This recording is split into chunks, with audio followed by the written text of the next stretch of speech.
digging out that soil to form a buttress.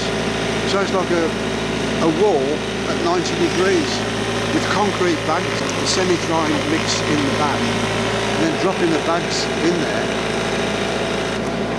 So where the green marks are, there's 3 buttresses to fit in. So that's below the level of the house. You know, going right there. You're not going to run out.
Drop it in, that bit's leaning forward, that's fine. It's tight up against the sides, the back one will go below.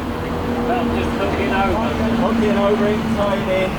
I think maybe 4, you might get 4 in here. They believe that it takes their soul. I haven't got a soul, so that's not a worry. Can I take your picture then? 2 soles on his feet, but that's the only soles he's got. That cross section through there. There's the wall that we're trying to support, and we're putting a buttress in down there to where the excavator's standing at the moment there. So we're digging this trench out here, and we'll put concrete filled sandbags in there until basically we're right up to the top and make sure we've got that corner of that wall fully supported, and we've got 3 buttresses going in down here that will support the wall over this section between the end of the manhole. And then that's where the big pipe is in front, so we're not putting any load from here onto the big pipe, and then we can build a wall in front of the big pipe and for the canal that will be in here. And he's standing a little bit above water level at the moment. He's standing up at about that level, but we're putting one in. It's a new idea. We're trying using the bags as shuttering effectively, so and using our new machine, which is our new mixer. He can mix on his way here. He's got the mixer blades which are turning. He can discharge it exactly where we want it to, into the bag or wherever else we want to put it.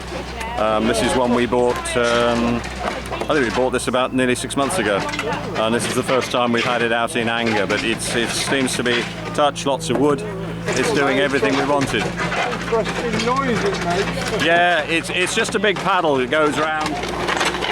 The paddle goes both ways, and he has a shutter on the bottom. Whoa!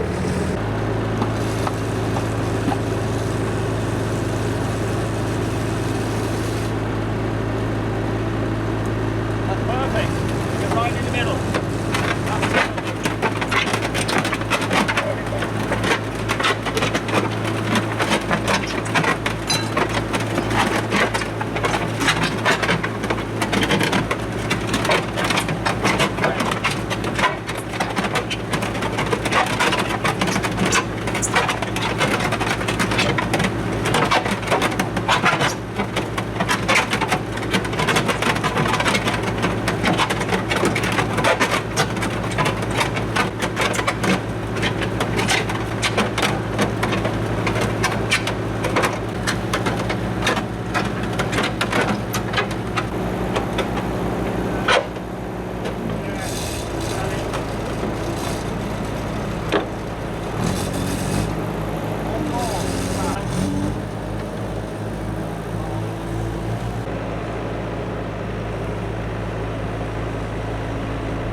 someone say once that the wall hadn't got a proper foundation?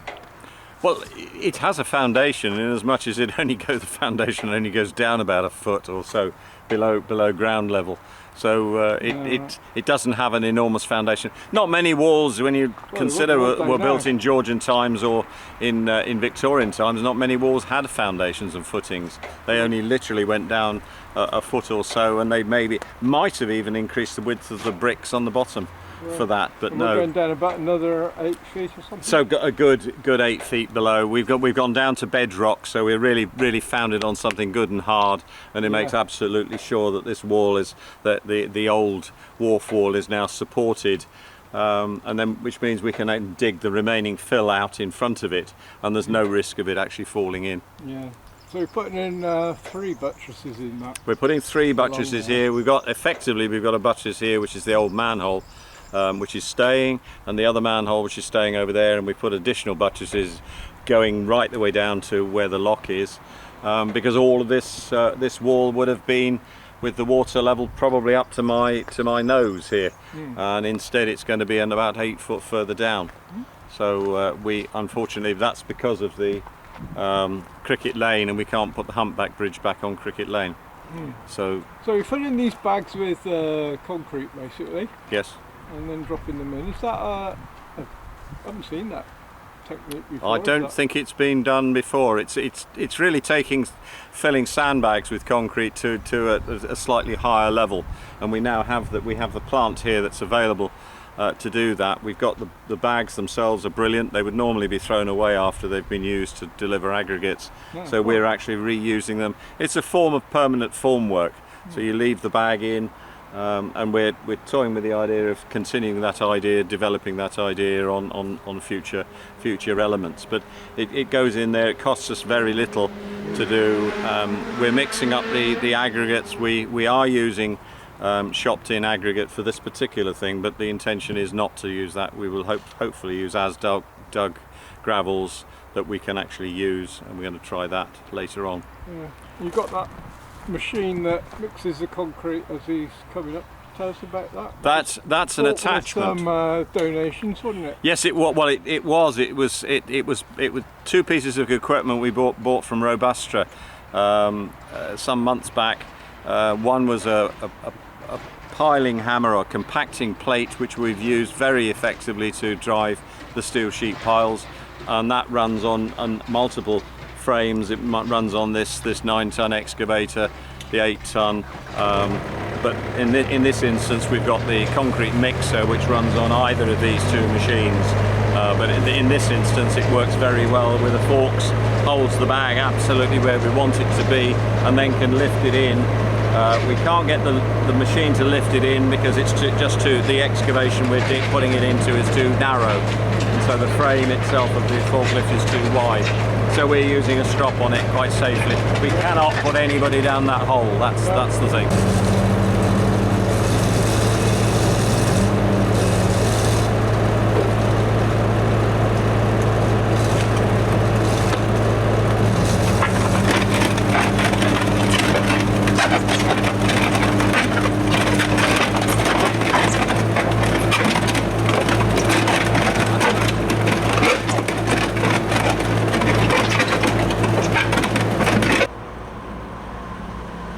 What does the viewer says? Do the bags decompose? No. No. If they do, it doesn't matter, because the concrete already by that time is moulded together and it's locked in. Yeah. The concrete's doing the job that the concrete needs to do. It doesn't matter if it rots off the top face. It might rot off the top face if you leave it exposed to sunlight. Yeah. But that isn't a problem, and I would hope we'll if we do have it exposed anywhere, we would encourage plant growth to grow on it, and moss to grow on it. So yeah. So the concrete sets into the shape of a unique block. Correct. Yeah. And that you can't move that block. You'll never move that block after it's set, even if the bag itself rots between them. So many things where you need a kind of a unique solution, or exactly. And although it's I mean, the reality is that building canals and heritage canals is frankly old. You know, it's real old technology. I mean, there's nothing really new in it. But yeah, coming up with one or two ideas and using some odd bits of new modern equipment that in fact suddenly make it easier. So much of it is sort of new as opposed to just simply restoring what was already there. Correct. I mean, this is all new because the original, you'd have come out the lock somewhere down there. You'd have been in the top pound here. Yeah. Every bridge that was a humpback bridge, you've got to go under it. Do so something with it. Lower. Correct. Well, I think we've cracked another problem. Is what the hell do we do with this? How do we try and keep that up there without building a massive retaining wall? The problem is, even for the retaining wall, you end up with you need some temporary works in there. Well, these aren't temporary works; these are permanent works. Once they're in, and they stay there. They'll never come out. And we'll bury that bit below. And what you'll see is something like that. Yeah. And just these ideas have developed, that we came up and said, well, let's leave the pipe in, because if we take the pipe out, I mean, when they dug the pipe in, going back into the early 60s, they would have dug some deep trenches, and they were undermining this wall all the way through there. Now, we can't do that because there's a wall there, and we don't want the wall to collapse. We've planned on 4, and I think we probably will get 4 in there. But they're laying a bit flatter than I'd originally thought. But they're squashing out nicely and filling the trench, which is what we wanted.